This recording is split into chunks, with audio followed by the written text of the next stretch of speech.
The desert was quiet to quiet. Eli Carter, a lone human scavenger, drove his old hoverbike through the endless sands of planet Zerlanine. His visor showed the heat rising like ghosts. The red sun burned low on the horizon. He wasn't here for beauty. He was here for salvage. A sudden beep echoed in his earpiece. Emergency distress signal detected. Coordinates locked. Eli raised an eyebrow. No one was supposed to be out here. The area was marked restricted by both human and alien maps. It was dead space, no water, no life, and no help, which made it the perfect place to hide. He followed the signal through the dunes, dust clouds rising behind him. After 10 minutes, he saw it half buried in the sand was a sleek alien ship, broken and burning. The hull was silver and royal blue, marked with strange golden symbols. It looked like it had crashed just hours ago. "Jackpot," he muttered, pulling his blaster from his side. You never entered a wreck unarmed. The inside of the ship was dark. Wires sparked. The smell of smoke and something sweet, maybe blood, hung in the air. He moved slowly, stepping over debris and listening for signs of life. Then he heard a soft sound, a cough, followed by a child's cry. Eli froze, turning a corner. He saw her. Lying against a cracked wall was an alien woman, tall, elegant, with shimmering violet skin and long silver-white hair. Her gown was torn, her shoulder bleeding. In her arms was a small alien girl, unconscious but breathing. And then she looked up at him. Her eyes glowed like stars, deep gold, full of fear and desperation. "Are you human?" she asked in a shaky voice. Eli nodded slowly, gun still. Raised, she stared at him for a moment, then did something he never expected. She struggled to her knees, cradling her daughter close, and whispered, "Please, take me as your concubine. Just don't leave us to die." Eli blinked, thought. He had misheard her. "What did you say?" "I will serve you, obey you. Just help my daughter," she pleaded. "I have no weapons left, no guards, no power. But I can offer myself. Please." Eli lowered his weapon slightly. She wasn't faking. Her voice trembled. Body was shaking from pain and exhaustion, but the words didn't sit right. A royal alien princess begging to be a concubine? To a human scavenger? Something was very wrong. He stepped closer and looked down at the child. Her leg was broken, skin bruised, but she was breathing. He knelt. "I'm not here to take slaves," he said quietly. "I can help you, but I want answers later."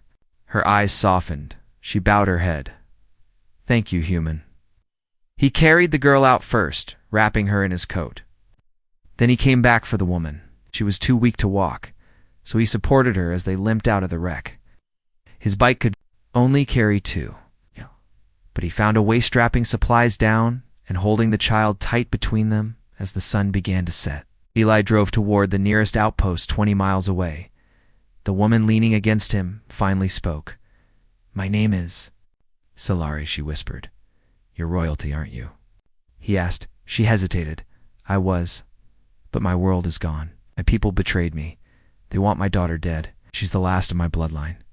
Eli didn't speak. He'd seen cruel things in his life, but nothing like this. A royal mother offering herself to save her child. "And you?" she asked after a pause.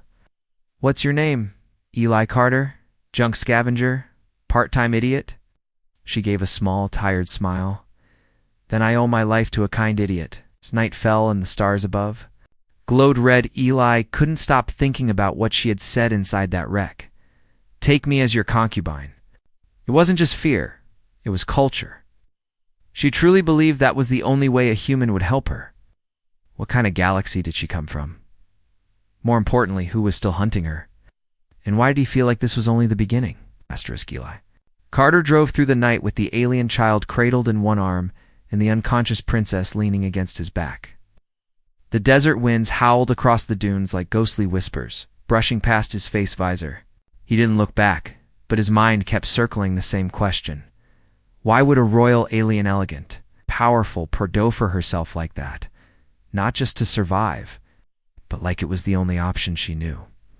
After 2 hours, the bike's fuel cell blinked red. Eli cursed softly and changed course toward a small abandoned mining dome he had once used as shelter. It was half buried in sand, half eaten by rust, but it still had power and water, enough to get them through the night. Inside, Eli laid the child down on an old padded bench. He checked her pulse against steady, but her skin felt cold. Ah! She needed med patches, the kind he didn't carry. He turned back to the woman sailor. She was trying to sit up, but her arm trembled. "Lie down," he said quietly. "I have to see her," she whispered. "My daughter, she's alive. You're lucky I'm not a merc." She gave him a look, one filled with guilt and shame, but also a strange dignity. "You think I had a choice?"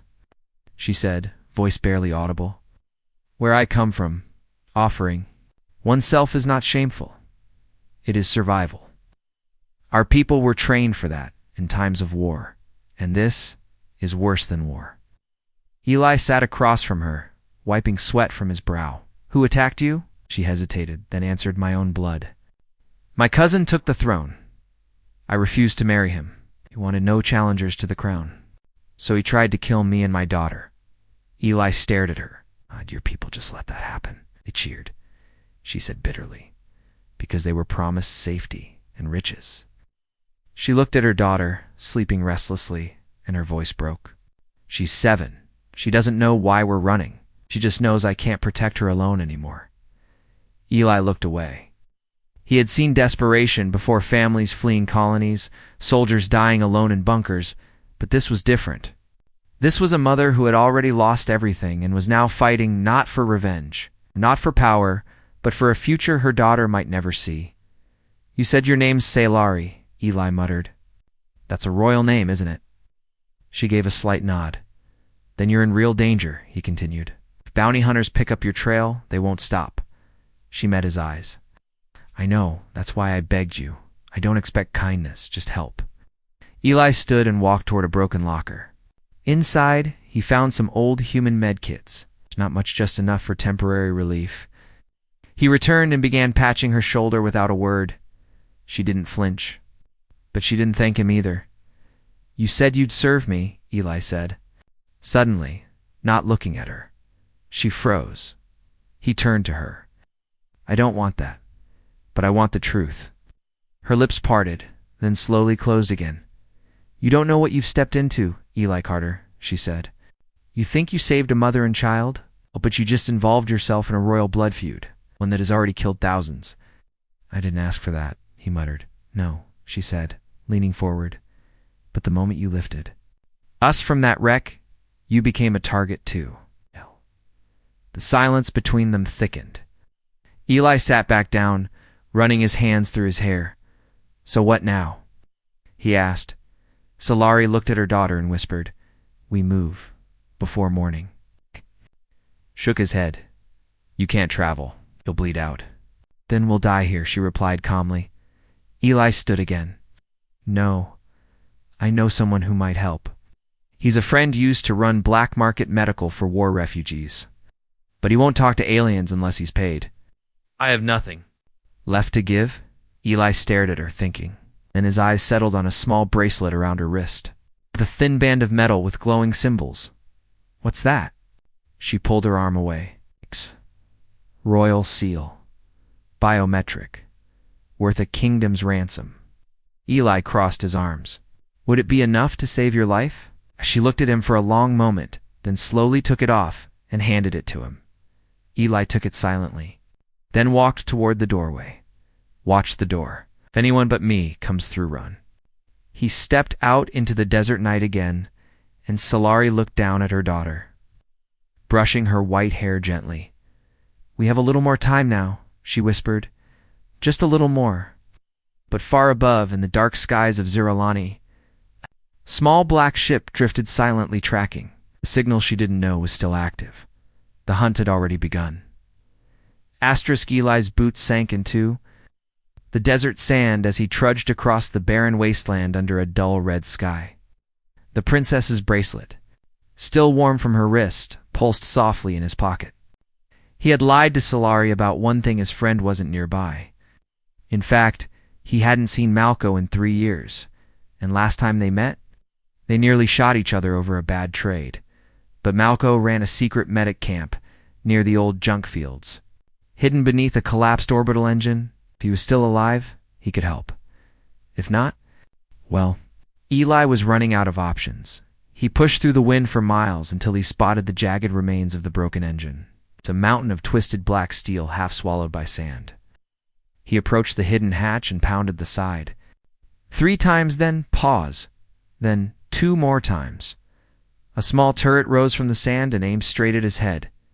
Easy. Eli raised his hands. It's Carter, her voice crackled through a speaker. Carter's dead, or he owes me 600 credits. Still do, Eli replied, but I got something better now. A pause. Then the turret powered down. With a hiss, the metal door opened. Malco stepped out, older, meaner, and dirtier than Eli remembered. His beard was longer, his eyes sharper. He wore a ragged medic coat over scavenged armor. This better be good, Malco grumbled. I was just about to cook something with more legs than it should have. Eli pulled the bracelet from his pocket and held it up. Malco's eyes widened. Is that? Royal pure blood and genuine. Malco grabbed the bracelet and examined it under his scanner. He whistled. This isn't just royal. This belonged to House Sailory. Thought they were wiped out in the uprising. Not all of them, Eli said. I've got the last survivor, her and her kid. Malco frowned. You're dragging around? Fugitives with active royal trackers, Eli stiffened. What do you mean active? Malco tapped the bracelet. These things constantly broadcast encrypted ID pulses. It's like wearing a flare in enemy space. Eli cursed under his breath. She didn't know, he muttered. She thought it was just a seal. Malco shook his head. My friend, you've already got a tail, my friend. Someone's watching. You need to disappear fast. Can you help the kid? Malco nodded. But if anyone tracked her signal, you've got maybe 6 hours before someone nasty shows up. Eli exhaled. Get your gear. I'll pay you when this is over. Malco smirked. You won't be alive to pay me? Back at the shelter, Solari sat against the wall, cradling Neri's head in her lap. Her daughter's skin had turned to soft, bluish Hualian signs of internal shock. She didn't cry, didn't speak, just held on. When Eli returned with Malco, her eyes widened with fear. She reached for some broken piece of metal as a weapon. Relax, Eli said. Malco raised a hand. I don't touch kids unless I can save them. Yes, Solari hesitated. Then, slowly moved back. Malco knelt beside Niari and scanned her. She's strong, he said. Tough for someone so small. But she needs biostabilizers. I've got 1 dose. After that, she needs a full med pod. Then give her the dose, Eli said. Malco injected the serum into Neri's neck. Her body flinched. She let out a weak breath then. Slowly, her pulse steadied. Solari let out a silent cry and buried her face in her daughter's shoulder. Eli stepped outside. Needing air, he looked up at the sky. Stars were dim behind the red dust clouds, but one light moved. Okay. A black dot streaking across the sky. His stomach dropped. Not a star. A ship, Malco. He shouted, They're here! Inside, Malco stood and cursed. We've got maybe 10 minutes before they triangulate this spot. We need to move. Solari stood shakily, still holding Niari. Where can we go? He didn't have an answer, but Malco did. There's an old shield dome at the edge of the Badlands, covered in scrap. No one scans there, I'll lead you. Solari shook her head. I can't walk far. You don't have to, Eli said, grabbing gear. I'll carry her. Just hold on. The group moved fast, cutting through rocky paths and low canyons. The wind grew harsher. Eli's arms burned from carrying Solari and her daughter, but he didn't stop. Not when she coughed blood. Not when Niari stirred in his arms and whispered something he didn't understand. They reached the old dome just as the bounty ship arrived overhead. It hovered silently. Casting a dark shadow over the desert, Malco activated the cloaking field. The dome shimmered, then vanished. They crouched in the dark, breath held. The ship circled once, twice, then moved on. Silence returned. but not peace. Salari sat beside Eli, her voice barely a whisper. "They're not just bounty hunters," she said. "They're my cousin's death squad." Eli turned to her. "What do they want?" She looked him dead in the eye. "They don't just want me dead. Want Neri's heart. Her DNA proves my bloodline still lives. If they get it, they'll erase us forever." Eli clenched his jaw, and somewhere inside him, something shifted. This wasn't just about survival anymore. This was war, asterisk for hours. The desert remained silent. The makeshift dome hummed gently around, them cloaked beneath layers of rusted scrap and camo fields. From the outside, it looked like a forgotten heap of twisted metal. Inside, Eli, Salari, Niari, and Malco sat in the dim glow of portable lamps, each carrying the weight of what had just happened. Eli had seen death before. He'd fought pirates, survived raids, escaped burning colonies. But this was something else. This was an execution in slow motion. A royal mother and her daughter, hunted not by some wild alien species, but by their own blood. Only thing standing between them and extinction was him. Salari sat with Niari asleep in her lap, brushing the child's pale hair gently. Her once regal gown was now dirtied and torn, her face marked with cuts and dried blood. But in the soft light, there was still something radiant about her dignity that refused to die, even when everything else had been taken. Malco, meanwhile, sat cross-legged with a datapad, scanning the skies. "They're sweeping the quadrant," he said. "Patterns suggest they'll be back over us in 5 hours, maybe 6 if their engines overheat." Eli paced. "We need to move," he said. "To where?" Salari asked softly. "There's nowhere left." "I know someone," Malco said. "A freighter, Captain Zira, Vance. Runs old mining routes near the Helix Drift. No questions asked if you've got something valuable." Eli glanced at Salari. "That bracelet enough to buy a ride?" "It might be," she said. "But Zira would have to take us far. Not just to another moon, but off the charts." Malco grunted. "That'll cost more than just a bracelet," Eli frowned. "Then we find another way." But just as he said that, a beeping sound echoed from Malco's datapad. Everyone froze. Malco swore under his breath. "They're scanning for heat signatures. The dome's not fully sealed. They might have caught a pulse." Salari stood quickly. "Then we must leave." "Now where?" Eli snapped. "There in the air. We step outside. We're dust." She didn't flinch. "There's an old shrine beneath the sand. 2 miles from here. My ancestors built it centuries ago. Hidden sacred. It has shielding." Malco blinked. "Shrines. Are you serious?" Eli stared at her. "You said you had nothing left?" "I didn't think it still existed," she said. "But I remembered the path. I can lead us if you trust me." Eli didn't speak for a moment. He looked down at Niari, still unconscious, then nodded. They gathered what little supplies they had and exited the dome quietly. The night had cooled, but the sky above crackled with faint streaks of artificial light. Drones. Scanners. They moved fast, crouched low, keeping. 2. The shadows of dunes. The terrain became more jagged stone outcroppings rising like broken bones from the sand. Salari led them through a narrow ravine, where the wind screamed like a dying thing. "Here," she said, stopping near a half-buried stone. Eli looked around. "This is it?"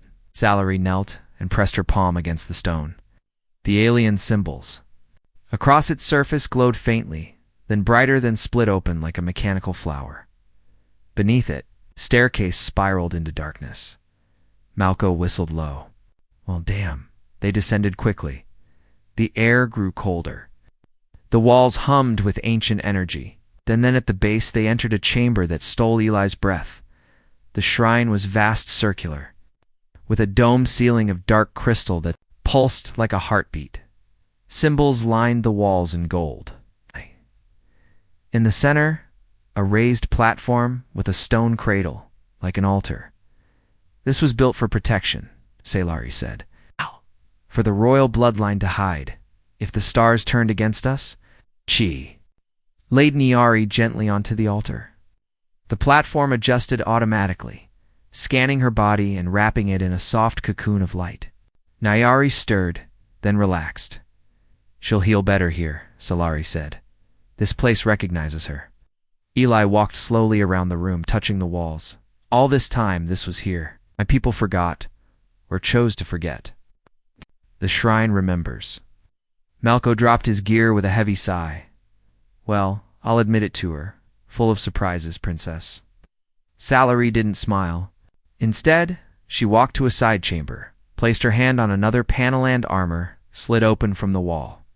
Not just armor. Regal combat plating light. Elegant, deadly.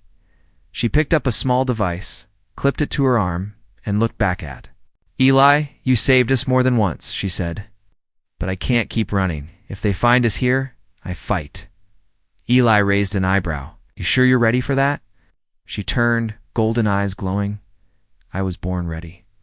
But I needed something. First, he stepped closer. What? A reason? She said softly. And now, I have one. At that moment, Niari stirred, fully awake. Her small voice broke the silence. Mama. Solari rushed to her side, kneeling. I'm here, Starshine. I'm right here. Eli looked away, his chest heavy, for the first time in years. He felt something deep and strange. Purpose. But before the moment could settle, Malco's datapad pinged again. Faster, louder. He looked at the screen. We've got incoming. 2 ships. Ones. Eli grabbed his blaster. How long? 15 minutes? Maybe less. Solari stood tall, gripping her blade. No more running, she said. And as the ancient lights of the shrine flared to life, the last royal heir, a human scavenger, and a war medic stood together not as fugitives, but as the first line of defiance. Because when the stars turn against you, sometimes all you need is one reason to fight. Asterisk, the shrine walls trembled. Far above, sky had cracked open. 2 sleek black ships descended like hungry predators, kicking up dust storms with every pulse of their engines. Inside the underground chamber, the golden light shifted from calm white to deep crimson, as if the ancient sanctuary itself knew war had come. Eli checked the charge on his blasterful. Malco stood beside him, loading a custom scatter rifle that hummed with unstable energy. But all eyes turned to Solari. Gone was the weary mother. She now wore the royal armor of House Sale, risilver plates etched with violet lines of power, flowing like veins over her skin. Her long silver-white hair had been pulled back, her golden eyes sharper than ever. She was a warrior now, but as the ground shook with the landing ships, Eli leaned in close to her. You don't have to do this, he said quietly. Yes, she replied. I do. Then I'm not letting you do it alone. Malco snorted behind them. Romantic. Very heroic. But we've got less than 5 minutes before boots hit the sand. Eli looked toward the entrance tunnel, already hearing the soft mechanical clicking of approaching scout drones. We hold them here, he said. If they breach the chamber, it's over. Solari glanced at her daughter. Niari still rested within the cocoon of the healing cradle safe for now. The energy field around the child pulsed in time with her heartbeat, sinking to her royal blood. They won't touch her, Solari whispered. Not while I breathe. The first explosion came fast, a dull thud above, followed by cascading debris down the stairwell. A drone scuttled into view, small and spider-like. Before it could scan the room, Solari threw a dagger-like blade straight through its core. The thing sparked and collapsed, twitching on the floor. Seconds later, 2 soldiers appeared in the tunnel alien. Masked, armored in obsidian-gray gear with the royal crest of her cousin painted over in blood red. Malco fired first, his scatter rifle lighting up the tunnel.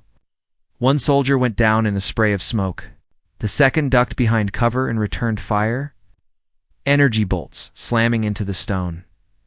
Eli dove across the chamber, rolled behind a column and fired back. How many of them are there? Malco checked his scanner. Squad of 10. 2 elites. 1 command drone.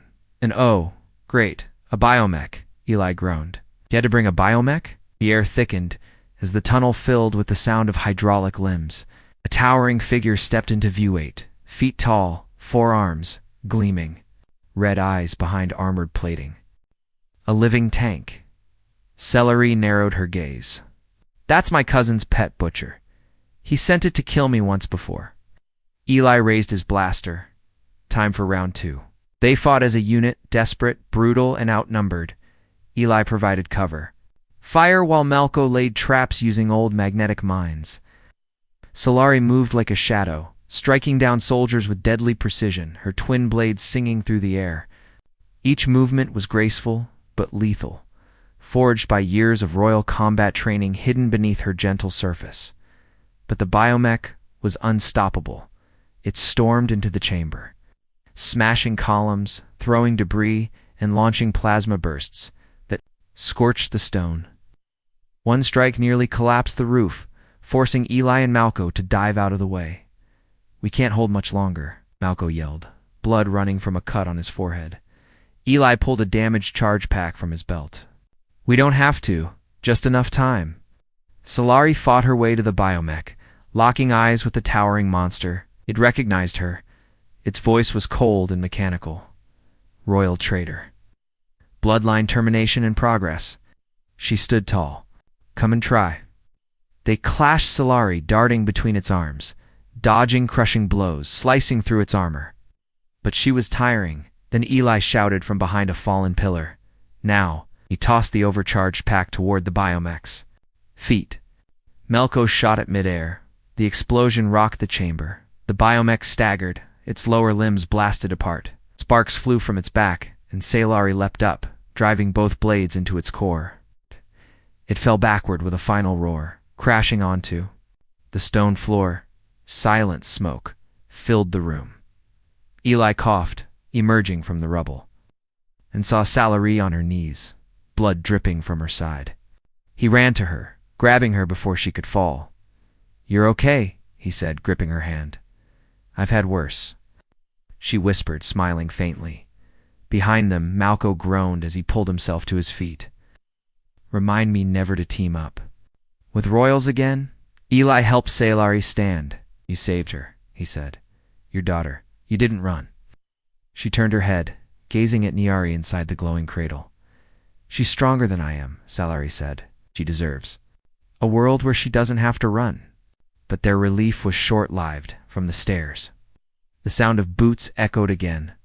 Only one this time. A figure appeared, tall-robed, face hidden behind a gleaming red mask. Solari's breath caught.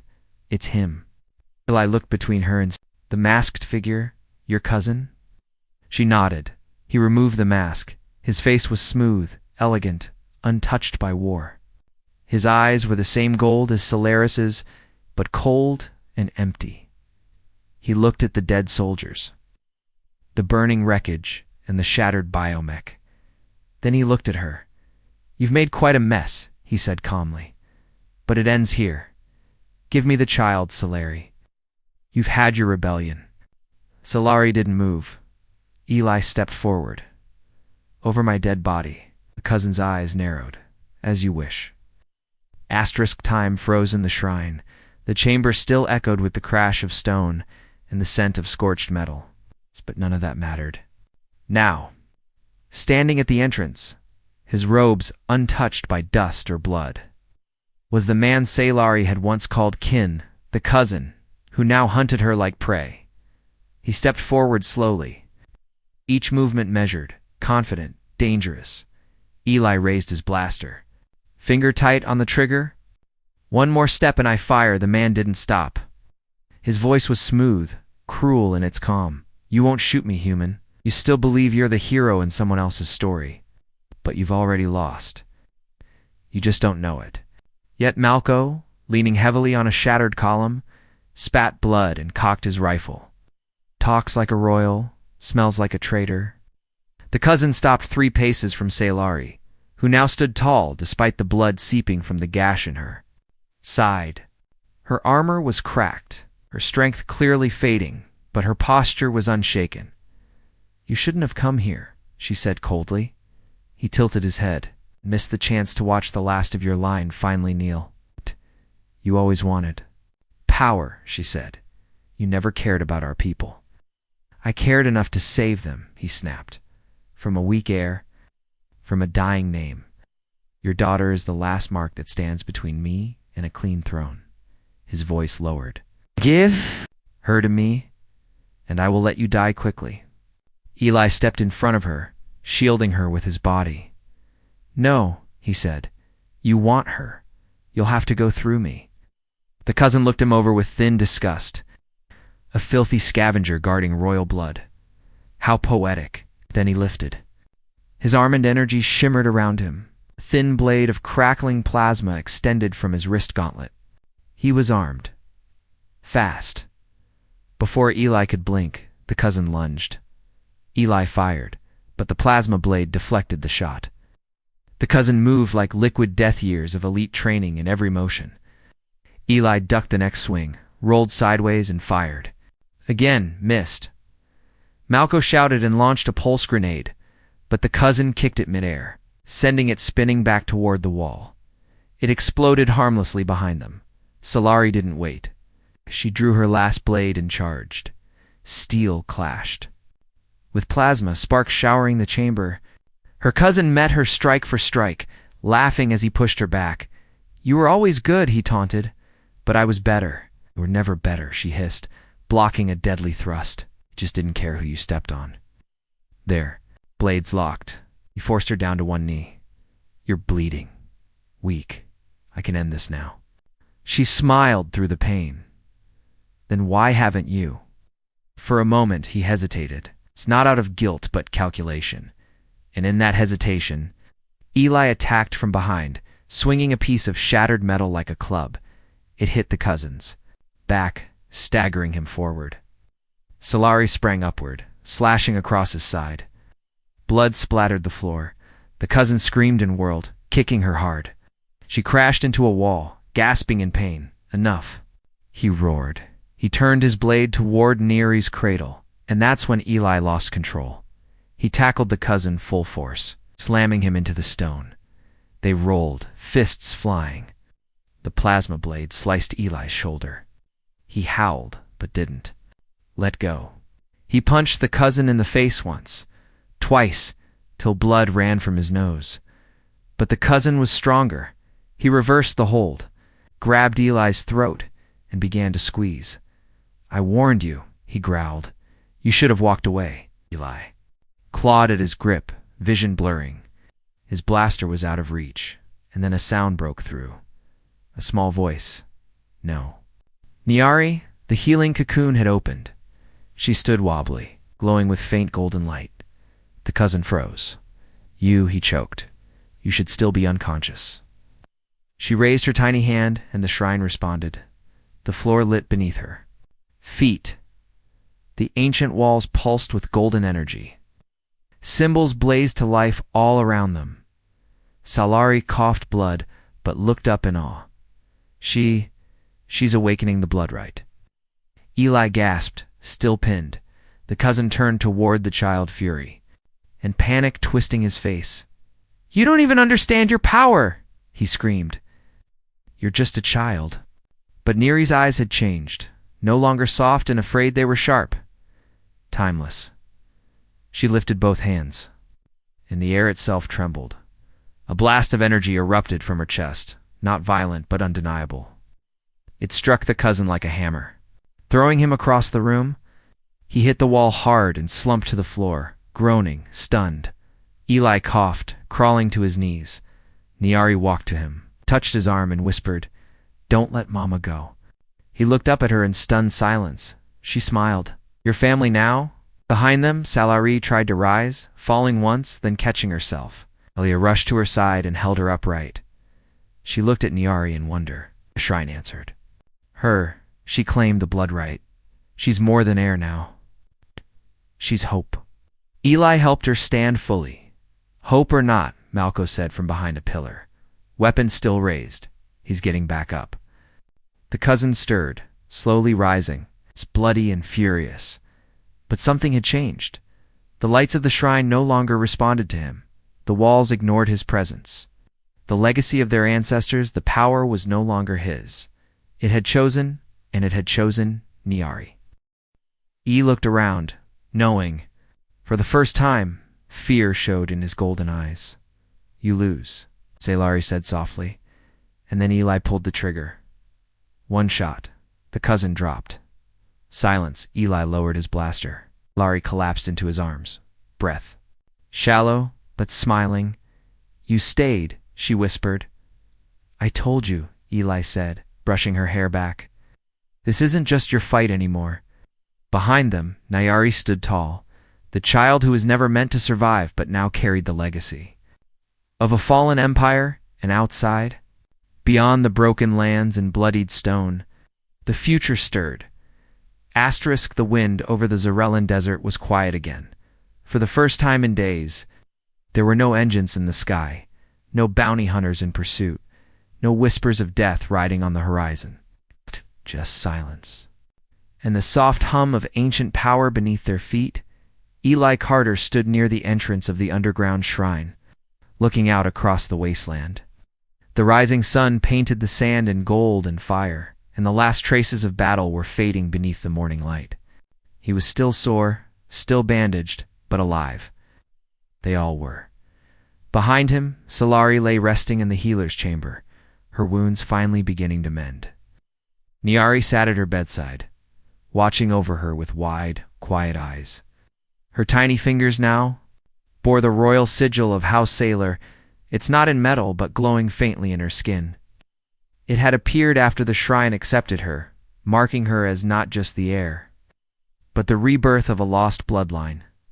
Eli had never believed in fate, but after everything he'd seen, he was starting to think maybe fate had believed in him. Malco entered the room, dragging a makeshift chair behind him, sat down with a grunt and handed Eli a dented metal flask.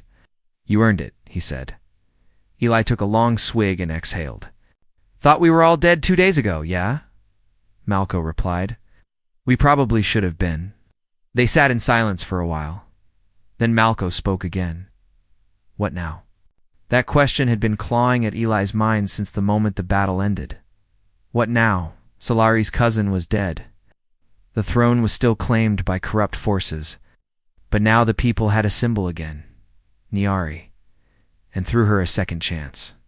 A future. But what about them? Eli stood and walked toward the healing chamber. Salari stirred when he entered, eyes fluttering open. She gave him a weak but genuine smile. Her armor had been removed, replaced with soft cloth stitched with royal patterns. Even resting, she looked like a queen. "You're still here," she whispered. He knelt beside her and took her hand. "I'm always here." She reached up and touched the side of his face. Her fingers lingered. "I don't know what I would have done without you. You don't have to wonder." She closed her eyes for a moment, then opened them slowly. "They'll come for us again. Maybe not tomorrow, but someday. The throne won't stay quiet forever. Let them come," Eli said. "We'll be ready." She smiled again. "We," he nodded. "If you'll have me." Tears formed at the corners of her eyes. "You're not royalty, Eli." "I'm not," he agreed. "But you never asked for royalty. You asked for someone who wouldn't leave." Her lips trembled, "And you stayed." "I always will." At that moment, Nyari appeared behind them, holding something in her hands, a crystal orb, glowing. Softly, she walked to her mother and placed it gently at her side. "The shrine gave this to me," she said. "It showed me something." Salari raised an eyebrow. "What did it show?" Nyari looked at Eli, then at her mother. "A world where we're all together, where no one runs anymore." Eli's throat tightened. Salari pulled Nyari close, holding her tightly. Then she looked back at Eli. "Come with us," she said. "Help me build that world," he smiled. "Only if I get to be something more than your bodyguard." Salari laughed softly, a sound like music. "You already are." Weeks later, in the outer rings of Helix Drift, a broadcast was sent across the stars. It came not from a royal palace or a military outpost, but from a lone ship orbiting a forgotten moon. The message showed a child standing before an ancient emblem, glowing with gold light. "My name is Niari of House Solari," she said. "Daughter of Solari, rightful blood of the forgotten line. I am not a ruler. I am not a warrior. I am a child who survived." I say this, the age of betrayal ends now.